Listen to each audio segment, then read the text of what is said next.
স্থাপনাৰ পাঁচ মুহূৰ্তত আমাৰ এই ৰাজকীয় স্থাপনাৰ স্থাপক মহোদয় তেখেতে বিৰাম গ্ৰহণ আমি আদৰিবলৈ ওলাইছোঁ আৰু আদৰি জনাব আমাৰ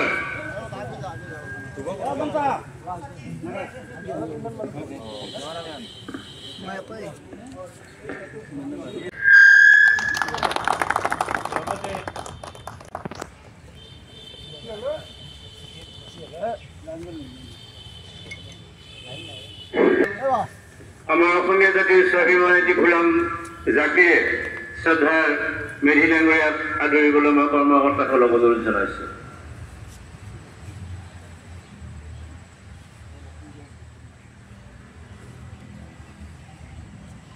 আদৰি জনাব দিগন্ত কলিতাই।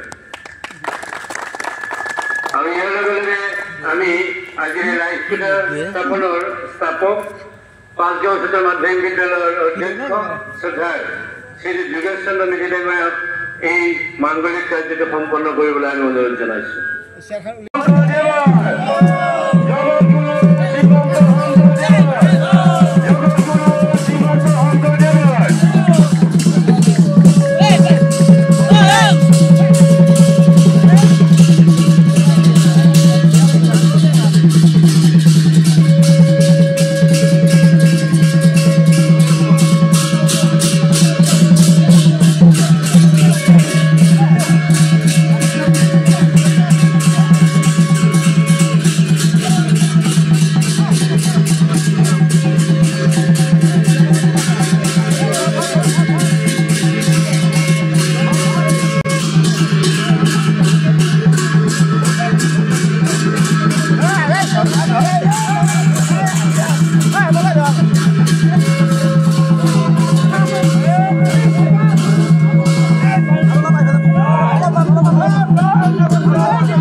বৰদাদী শংকৰ মাধৱ সাংস্কৃতিক গোষ্ঠী গৃহনাম শিৰণাম দলৰ সৌজন্যত তথা সমূহ ৰাইজৰ সহযোগত দিহানাম আৰু শিৰণামৰ যি ৰূপালী জয়ন্তী বৰ্ষ উদযাপন 2025 চনৰ বাবে মনস্থ কৰিছে।